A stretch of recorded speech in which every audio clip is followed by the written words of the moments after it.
সুপ্রিয় দর্শক আসসালামু আলাইকুম, কেমন আছেন আপনারা? নিশ্চয়ই ভালো আছেন। আজকের ভিডিওতে আপনাদের সবাইকে স্বাগত জানাচ্ছি। আজকে আমি আপনাদের সাথে শেয়ার করব শীতকালে বাচ্চাদের কতদিন পর পর গোসল করাবেন। চলুন জানাচ্ছি সব কিছু। অনেকে আমাকে প্রশ্ন করছেন যে আপু কতদিন পর পর বাচ্চাদের গোসল করাবো এই শীতের মধ্যে। চলুন জানাই কতদিন পর পর গোসল করানোটা আদর্শ।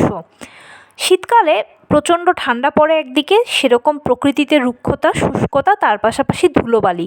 বাহিরে গেলেও ধুলোবালির ছোঁয়া আপনার গায়ে লাগবে, আর যদি ঘরে থাকেন তাহলেও কিন্তু অদৃশ্য বাতাসে ভেসে বেড়ানো ধুলোবালিগুলো আমাদের শরীরে জমা হয়, আর যার ফলে এই সময় অ্যালার্জির সমস্যা অনেক বেড়ে যায়।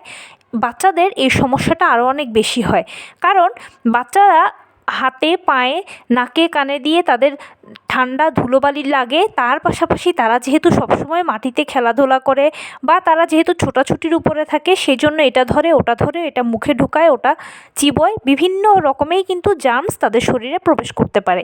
সেই জন্য শীতকালে বাচ্চাদের জন্য গোসলটা আবশ্যক। গোসল করলে পুরো শরীরটা কিন্তু রিফ্রেশ হয়, ধুলো ময়লাগুলো শরীর থেকে চলে যায়।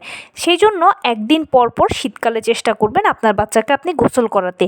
কুসুম গরম পানি দিয়ে গোসল করাবেন। সকাল 10টা থেকে 11টা, 11:30টার মধ্যে বাচ্চার গোসলটা শেষ করিয়ে ফেলার চেষ্টা করবেন। গোসল করানোর সময় দীর্ঘ সময় নেবেন না কখনোই। গোসল করানোর সময় যত দ্রুত সম্ভব গোসলটা শেষ করিয়ে দেবেন। গোসল শেষে বাচ্চাকে কিছুক্ষণ রোদে রাখবেন। গোসলের পরে বাচ্চাকে যদি রোদে রাখেন তাহলে একদিকে যেমন শরীরটা গরম হবে, অন্যদিকে রোদ থেকে ভিটামিন ডি তার শরীরে পুষ্টি যোগাবে, শরীরে রোগ প্রতিরোধ ক্ষমতা বৃদ্ধি করবে, ভিটামিন ডি এর ঘাটতি দূর করবে, যেটা বাচ্চাদের জন্য সবথেকে বেশি প্রয়োজন।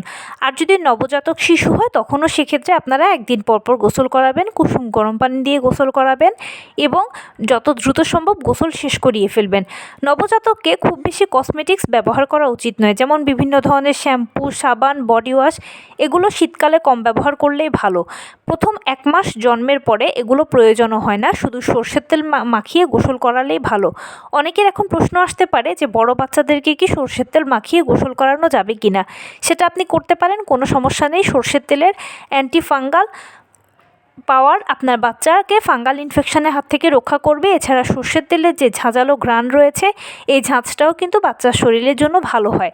সেজন্য শরীরে যদি স্যুট করে বাচ্চা, তাহলে তাকে আপনি সরষের তেল মাখিয়ে গোসল করাতে পারেন, সেটা যে কোনো বয়সের বাচ্চাই হোক না কেন।